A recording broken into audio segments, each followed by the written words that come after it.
Morning guys, today is the last day in Niigata. အရင်ဆုံး breakfast စားပါမယ်။လျော်ခမ်းရဲ့ breakfast ကတော့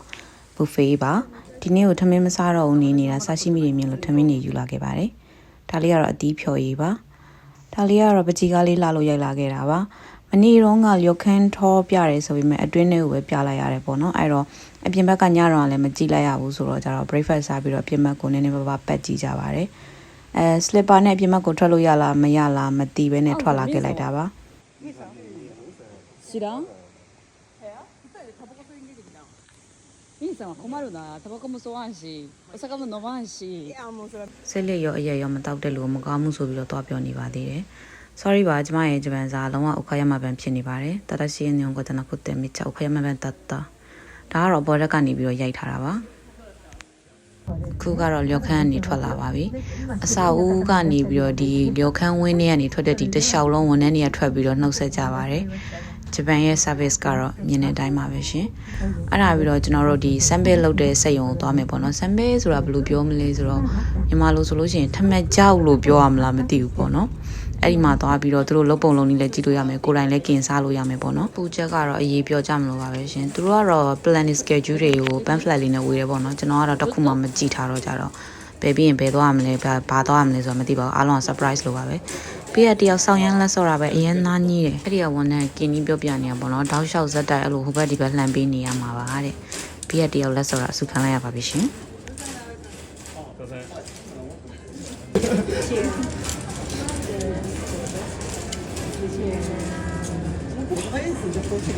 ်ခေချက်ပြီးဆိုလို့ရှိရင်တော့ sauce ကသူက2မျိုးစမ်းလို့ရတယ်ပေါ့နော်ဒီအချိုနဲ့ငင်ပြာရည်နဲ့လားမသိဘူးအဲ့ဒါကိုကျွန်တော်က soy sauce စမ်းလိုက်ပါမယ်အဲ့ဒါပြင်ဘေးမှာချထားပြီးတဲ့စက်ကူလေးနဲ့ညှက်ပြီးတော့စားပါမယ်လူတိုင်းနဲ့လိုက်ပြီးတော့ကန်ပိုက်လုပ်ပါတယ်စားပြီးတော့ကြတော့သူတို့ဒီအတွင်းထဲမှာလုပ်နေတဲ့ဟာတွေကိုကြည့်လို့ရတယ်ပေါ့နော်ဒါပေမဲ့ဒီနေ့က Sunday ဖြစ်နေတော့ကြတော့အားလုံးကရစုမိဖြစ်နေပေါ့နော်အဲ့တော့ပိတ်ရဖြစ်နေတော့ကြတော့သူတို့က TV မှာပဲနည်းနည်းပါးပါးရှင်းပြပါမယ်တဲ့ဒါကတော့ကျမရဲ့ဂျပန်အမေပါသူကအရင်ရှက်တက်လို့မျက်နှာလေးအုပ်ထားလိုက်ပါမယ်ရှင်ဒါသူတို့ TV နဲ့ရှင်းပြနေရပေါ့နော်သူတို့ process ဘယ်လို run နေဆိုပြီးတော့กินနေသူဆိုလို့ရှိရင်အရေးပြောမလောက်တော်တော်ကိုပူပါတယ်တဲ့ရှင်းပြပြီးတော့ကြတော့သူတို့အမီးလေးတွေလိုက်ကြွေးပါတယ်တစ်မျိုးစီကိုအမီးနည်းနည်းချင်းစီကြွေးတာပေါ့နော်ဒါကတော့ငွေရှင်းကနေကောင်တာနားလေးမှာတန်းစီရင်းနဲ့ရိုက်လာတာပါလူကြီးဆိုရင်တယောက်ကို2500ကလေးဆိုရင်ကြည့်အောင်ပဲဆိုလို့ရှိရင်900ပေါ့နော်2500ဆိုလို့ရှိရင်ကိုယ်တိုင်လည်းกินစားလို့ရမယ်ပေါ့နော်အဲ့ထဲမှာ drink လည်းပါသေးတယ် drink ကတော့ free ပါပြီးတော့ပြန်ကြပါပြီရှင်ဝန်ထမ်းလေးတွေကထွက်ပြီးနှုတ်ဆက်ကြပါတယ်တည့်ရ so cute ခရီးလေး3ရက်လောက်သွားတာ 1kg လောက်တက်လာပါတယ်အဲ့ဒါပြီးတော့ DHC ဆိုတဲ့အရက်နာမည်ကြီးတဲ့စက်ရုံအရက်ချက်စက်ရုံကိုသွားပါမယ်အဲ့ဒီမှာအရက်ချက်တဲ့နေရာတွေလည်းကြည့်လို့ရတယ်ပေါ့နော်ဒါကအရက်ချက်တဲ့နေရာထင်ပါတယ်အနံ့လည်းဘယ်လိုလဲမသိဘူးအရက်အနံ့ပေါ့နော်အဲ့ဒါပြီးတော့ကျမရဲ့ဂျပန်အမေကစိတ်မရှိတော့သူကိုယ်တိုင်ထပြီးတော့ထည့်ပါတယ်အဲ့ဒီကဝန်ထမ်းကသူတို့ရဲ့သမိုင်းကြောင်းတွေကိုရှင်းပြပါတယ်ရှင်းပြတာအရန်ကိုရှိရှိဝေးတွေရှင်းပြနေပါတယ်အတော်ယုံတန်ယုံနဲ့တောက်လို့မရသေးပါဘူးရှင်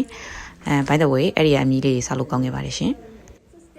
ဆောနာလက်ခုပ်တွေတီးနေတာမြင်လိုက်လို့ရှင်းပြတာပြီးသွားရင်မထင်ပါနဲ့မပြီးသေးပါဘူးရှင်တော်ကြီးစောင့်လိုက်ရပါတယ်တောက်ရဖို့စမ်းတောက်ဖို့3မျိုးပြီးထားတယ်ပေါ့နော်အဲ့ဒီထဲမှာဘိုင်လီဆိုတဲ့အရက်ကတောက်လို့ကောင်းခဲ့ပါတယ်ဒါကတော့ဒီခွက်ထဲကိုထည့်လိုက်မယ်ဆိုလို့ရှိရင်ဆာကူရာပန်းလေးတွေကဖြူကနေပြီးတော့ပန်းအောင်ပြောင်းလာတယ်လို့ဆိုပြီးတော့လုပ်ပြနေတာပါတကယ်ကတော့ကျမတို့ခွက်ကငကိုကလေးကပန်းအောင်ပြောင်းနေပြီးသားပါရှင်ကန်ကောင်းထောက်မှစွာနဲ့အရက်ကလိုက်ပွဲလဲထပ်ပြီးတော့တောင်းလို့ရပါတယ်ထပ်တောက်ချင်ထပ်တောင်းလို့ရတယ်ပေါ့နော်အဲ့ဒါပြီးတော့သူတို့ရဲ့အိမ်သားကိုဝင်ကြည့်ပါတယ်ဆိုပြီးအရန်ကြွားနေလို့လူတိုင်းဝင်ကြည့်ကြပါတယ်ဒါက make up ပြင်တဲ့နေရာပေါ့နော်အိမ်သားဘယ်မှာလဲဆိုပြီးတော့မီးရလောက်တဲ့အထိအရန်ကို share ပြင်ထားတာပါဒီလမ်းမှာလဲဒီလိုပန်းဦးလေးနဲ့အလှဆင်ထားတယ်ပေါ့နော်တဒါတွိုင်းလက်တွေကြည့်ပါအောင်ရှင်အရန်လာတာပဲအဲ့ဒါပြီးတော့လက်ဆောင်ပစ္စည်းတွေဝင်ကြည့်နေဒီမဲလေးလည်းနှိုက်ခဲ့ပါသေးတယ်။ဘာရလဲဆိုတော့ချူချင်ရပါတယ်။အဲ့ဒါပြီးတော့အင်ကြီးလေးလည်းဆမ်းပြီးတော့ဝတ်ခဲ့ပါသေးရဲ့ရှင်။ဆက်ပြီးတော့ Northern Culture Museum ကိုသွားကြပါမယ်။ဒီနေရာကတော့ရှေးတုန်းကအရန်ချမ်းသာတဲ့ အီတိုမီသားစုကနေပြီးတော့ပိုင်ဆိုင်ခဲ့တာပါတဲ့။ဒါကတော့ဘာမှမဟုတ်ကျမတို့ရဲ့အရင် experiment နေကြတဲ့ဗီဒီယိုရိုက်နေတဲ့တိတိနဲ့ဝင်လာလို့မလို့တမင်ထည့်လိုက်တာပါ။ဆက်ပြီးတော့ဒီ museum အကြောင်းပြောရမယ်ဆိုရင်တော့ဒီ museum ကprivate ပိုင်တာပေါ့နော်နိုင်ငံတော်ပိုင် museum တော့မဟုတ်ဘူးဒါကတော့ဟင်းချက်တဲ့နေရာပေါ့နော်ရှေးတုန်းကအရန်ချမ်းသာတဲ့မိသားစုကပိုင်ဆိုင်ခဲ့တဲ့နေရာဆိုပြီးတော့ အဲ့ဒါနဲ့ပဲတက်တက်နာမည်ကြီးတာပေါ့နော်ဒီမှာကဒီရရှိတဲ့ပစ္စည်းတွေကဘာတွေကနာမည်ကြီးလဲဆိုတော့တချို့ဟာတွေကတော့ Japanese ဆိုပေမဲ့တချို့ဟာတွေကတော့တရုတ်ကဟာတွေလည်းရှိတယ် Korea ဟာတွေလည်းရှိတယ်ဒီမှာသုံးထားတဲ့တစ်သားဆိုလို့ရှိရင်အရှည်ကမီတာ20ရှိရပေါ့နော်လုံးဝဆက်ရမရှိဘူးတစ်ပင်တစ်ပင်နဲ့ဟာကိုပဲသုံးထားတာပေါ့နော်ဒီဟာကလည်းဒီနေရာရဲ့နာမည်ကြီးတဲ့အရာတစ်ခုဒီနေရာကတော့ဒီ museum တစ်ခုလုံးရဲ့လုံးဝ sport ပေါ့နော်ဒီ line မှာလည်း Northern Culture Museum နီးကတာဆိုပြီးရှာကြည့်မယ်ဆိုလို့ရှိရင်အဲ့ဒီနေရာလေးပဲတန်းပြီးတော့ထွက်လာပါလိမ့်မယ်ဒါကတော့ကြာကန်မှာ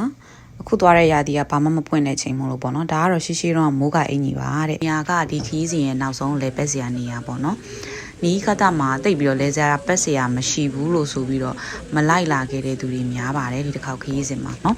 အခုလဲနေ့လည်စာစားပြီးလို့ရှိရင်နေ့လည်စာစားပြီးတဲ့နောက်ကိုတနားရီလောက်အချိန်ရသေးရပေါ့နော်အဲ့ဒါပြီးတော့လေစိတ်ကိုပြန်တော့လေစိတ်မှာလည်းတနားရီလောက်အချိန်ထပ်ပိုနေသေးတယ်တကယ်တော့ line မှာရှာကြည့်လိုက်တော့တခြားသွားစရာနေရာတွေတော့ရှိရဲဒါပေမဲ့ဒီတစ်ခေါက်ကtravel company ကလည်းပြောင်းလိုက်တယ်ဆိုတော့ကြတော့ဘယ်လိုစီစဉ်လိုက်ကြလဲတော့မသိဘူးပေါ့နော်ဒါကတော့ဒီမုံကိုစားကြည့်လို့ဆိုပြီးတော့ဆွမ်းနာ experiment နေကြကကျွန်တော်ကိုဝယ်ကြွေးတာပါ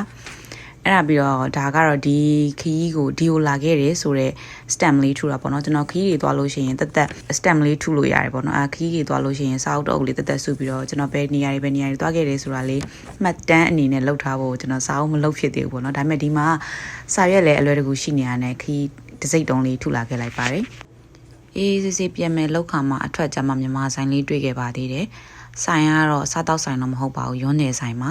ဒါပေမဲ့ကန်ဆိုးစွာနဲ့ပဲ Sunday ဖြစ်နေတော့ပိတ်ရက်ဖြစ်နေပါတယ်ဆိုတော့အပြင်ဘက်ကနေပဲဒီလိုလေးပဲကြည့်ခဲ့ရတယ်ပေါ့နော်ဒီလိုနီးကတာတော့ကြတဲ့ကြီးမှာမြန်မာဆိုင်တွေ့ရလိမ့်မယ်လို့တော့ထင်မထားခဲ့ဘူးပေါ့နော်အဲ့ဒါပြီးတော့ဘတ်ကားစီပြီးတော့လေစိတ်ကိုပြန်ကြပါပြီ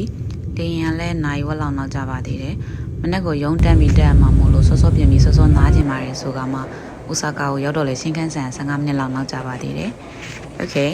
travel vlog လေးရတော့လောက်ပါပဲ Thank you for watching see you in the next video bye bye